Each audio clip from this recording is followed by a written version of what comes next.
Comment obtenir son prêt bancaire lorsqu'on est freelance, lorsqu'on mène une activité d'indépendant?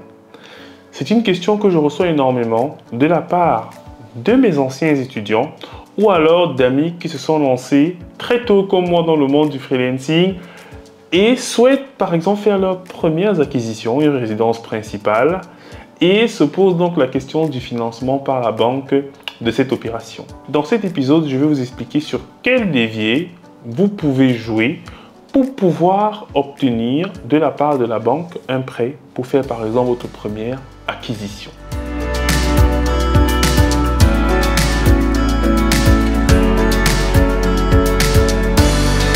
Si c'est la première fois que vous écoutez un de nos épisodes, je suis Diran Tafen, formateur passionné dans le domaine du cloud et du DevOps, et j'anime notamment ce podcast et notre chaîne YouTube Easy Training pour accompagner les consultants dans la réalisation de leur carrière professionnelle dans le monde de l'IT.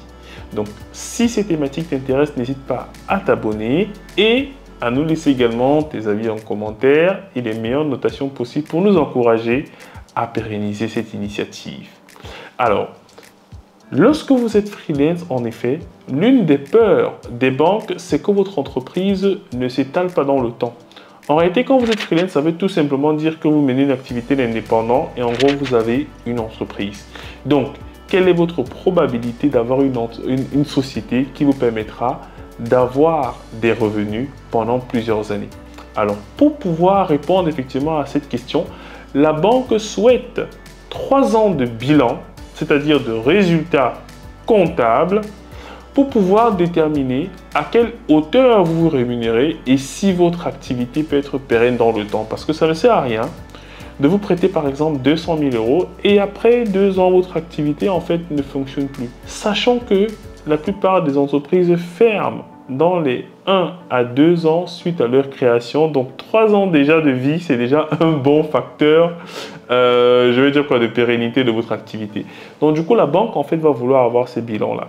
Alors bien évidemment, pour avoir une entreprise qui est bien gérée, quand vous êtes freelance, bon, il n'y a pas beaucoup de charges et tout, on va vous dégager quand même de la marge. Mais la question que la banque va se poser, c'est ok, l'entreprise a fait 100 000 €, mais lui-même, il a eu combien dans ses poches? Parce que si l'entreprise fait 100 000 €, c'est le chiffre d'affaires. Et c'est à différencier de ce que vous vous payez. Est-ce que vous vous payez via des dividendes? Auquel cas, la banque va regarder combien est-ce qu'il s'est versé comme dividende pendant ces 3 dernières années. Et ils vont évaluer combien ils peuvent donc vous prêter. Parce que le but, c'est de savoir qu'est-ce qui rentre dans votre poche. Et si vous êtes salarié de votre entreprise, ils vont regarder quel est le salaire que vous versez. Si, in fine, vous ne vous payez pas parce que votre activité est en train de débuter, ça ne marchera pas, les amis, ça ne marchera pas. Même si vous avez un très bon dossier, même si la banquière, c'est votre ami, ça ne marchera pas. Donc, grosso modo, pour avoir un dossier embêtant, il faut savoir ce que vous voulez et chiffrer ce que vous voulez. Donc, si c'est un bien immobilier de 200 000 €, du coup, vous devez faire dans le dossier que vous envoyez à la banque, expliquer effectivement ce que vous voulez faire, les différentes enquêtes que vous avez menées sur le bien que vous souhaitez, vraiment quelque chose de détaillé. Ensuite, vous devez démontrer que vous gagnez suffisamment personnellement pour pouvoir payer effectivement les différentes mensualités du prêt auquel vous allez souscrire. Donc, moi, je demande aux freelance, au départ, d'éviter de demander des prêts avec des auto-entreprises. C'est très difficile parce qu'en réalité, l'auto-entreprise, la banque va se baser sur vos déclarations à l'URSSAF et aux impôts. Mais c'est les déclarations que vous faites, mais personne n'a vérifié. Parce qu'avec une auto-entreprise, en réalité, vous n'avez pas obligation d'avoir un expert comptable. Vous n'avez pas à déclarer de bilan. Vous déclarez juste votre chiffre d'affaires. Et il peut ne pas être vrai, il peut ne pas être correct. C'est pour ça que les banques seront très frileuses de prêter effectivement à des profils d'auto-entrepreneurs. Mais ça peut arriver, attention.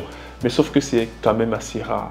C'est pour ça que je recommande aux freelance, quand ils débutent leur activité, ils sont en auto-entreprise. Mais dès que leur activité effectivement commence à avoir de la visibilité dans le temps, par exemple, vous êtes en mission chez un client et il vous dit qu'il vous reconduit peut-être pour 1 ou 2 ans, mais du coup, je vous invite vraiment à créer plutôt une entreprise où là, vous aurez vraiment un suivi comptable et des justificatifs qui ont du sens pour l'entreprise, donc notamment des bilans, etc. Et moi, je recommande la SASU. Donc, si vous êtes juste freelance, donc vous seul dans l'entreprise, je vous recommande vraiment la SASU qui est la meilleure structure juridique au travers de l'échange que j'ai eu avec divers comptables et notamment mon expert comptable.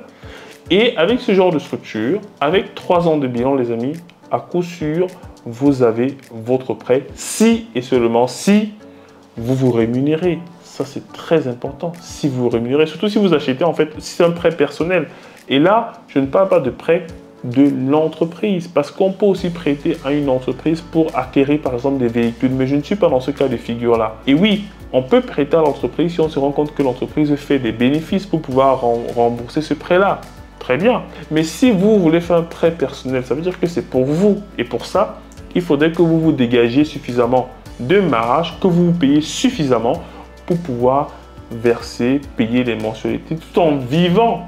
Parce qu'on va regarder, est-ce que vous avez des enfants? Vous avez une famille? Quelles sont vos charges? Et par rapport à ça, ils détermineront s'ils vous prêtent ou pas. Alors, ce que je dis souvent à certains amis qui sont déjà en CDI et qui veulent passer freelance, je leur dis, prenez votre prêt avant de passer freelance. Comme ça, vous êtes tranquille. Appelez votre banque, dites-leur que vous travaillez peut-être depuis 2 ou 3 ans et que vous souhaitez un prêt immobilier par exemple. Voilà, en fait, le type de prêt que vous voulez. Parce que quand vous êtes salarié, les entreprises ont beaucoup plus confiance parce qu'elles savent qu'il y a un employeur, vous n'êtes pas en période d'essai, etc. Bref, elles vont regarder. Et elles vont aussi regarder vos déclarations sur les différentes dernières années pour être sûr que vous avez vraiment une activité professionnelle dans le temps et que vous n'avez pas une carrière hachée où vous travaillez pas. Donc, généralement, ceux qui sont dans l'IT n'ont pas beaucoup de problèmes. Quand ils demandent des prêts, on accorde quand même assez facilement. Et après, dès qu'ils obtiennent leur prêt, hop, ils passent freelance. Parce qu'avec ce qu'ils vont gagner comme freelance, en freelancing, ils pourront facilement payer les mensualités. C'est vrai que ce n'est pas très bien moralement, mais c'est ce que les gens font. Donc là, je fais que vous donner des conseils par rapport à ce qui se fait déjà sur le terrain.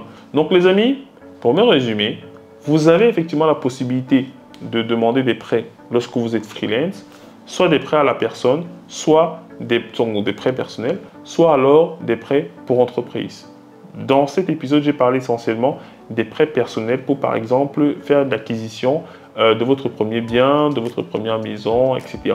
Ce que la banque va regarder attentivement, c'est qu'est-ce que vous vous versez exactement. Et ça va souvent nécessiter 3 ans de bilan comptable pour qu'on puisse y voir clair. Parce que dans le bilan comptable, vous avez le cachet d'un expert comptable qui, effectivement, met en jeu sa réputation en disant que voilà ce qui s'est versé, voilà ce qui s'est passé. Et contrairement aux auto-entreprises, effectivement, où c'est vous qui déclarez et personne n'est sûr de ce que vous avez exactement. Donc, vous pouvez même avoir 500 000 € dans votre compte, vous demandez un prêt de 100 000 €, la banque refuse. Je vous dis, c'est pas évident parce qu'en effet, ils veulent être sûrs que vous avez une activité qui vous permette de rembourser la somme. Mais c'est vrai aussi que demander un prêt de 100 000 € quand on a 500 000, c'est quand même rare. Mais grosso modo, c'est pour vous donner une certaine image, pour vous dire que même si vous avez une certaine somme que vous pouvez apporter voilà, comme apport, du coup, la banque peut vous dire non, on ne vous suit pas parce que tout simplement, les bilans en auto-entreprise, finalement, on ne les prend pas en compte.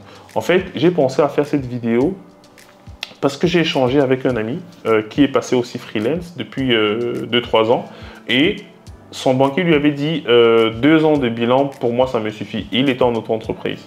Et là, après les 2 ans de bilan, du coup, on lui a dit qu'on lui accorde le prêt. Mais le jour où il part maintenant pour valider le prêt, son banquier commence maintenant à lui raconter des histoires comme quoi l'inflation, les règles ont changé et tout, qu'il faut 3 ans, etc. Je lui ai tout simplement dit qu'avec l'auto-entreprise, ce n'est pas évident. En gros, personne ne fait confiance. Même quand je vois le chiffre d'affaires qu'un auto-entrepreneur me dit qu'il fait, je ne peux pas fondamentalement y croire. Parce qu'à l'intérieur, bon, je sais que j'enlève les 25% de l'URSSAF et des impôts et le reste, c'est pour lui, très bien. Mais qu'est-ce qui me prouve qu'il a vraiment fait ce chiffre d'affaires-là? Il faut que j'entre dans ses comptes et qui a le temps de rentrer dans les comptes des gens? On n'a pas le temps. C'est pour ça que généralement, on fait confiance aux structures beaucoup plus professionnelles, donc comme les SASU, les SAS. Donc dès que vous avez une activité de freelance qui est pérenne, vraiment basculer directement en SAS et en SASU. Je parle déjà de ces sujets-là dans d'autres épisodes que vous pouvez retrouver soit sous forme de podcast sur notre podcast qui se trouve sur Spotify, ou alors sur certaines vidéos que j'ai réalisées sur la chaîne YouTube de Easy Training. Donc n'hésitez pas à les consulter. Donc c'est possible les amis, mais sauf qu'il faut que vous ayez une gestion très rigoureuse de votre entreprise, de votre business. Si cette vidéo vous a paru utile, n'hésitez pas à me le faire savoir en commentaire, partagez la vidéo, abonnez-vous pour ne manquer aucune de nos vidéos éducatives ou alors de nos audios de podcast. Et je vous dis à très vite. C'était Diran Tafen, votre formateur et consultant passionné.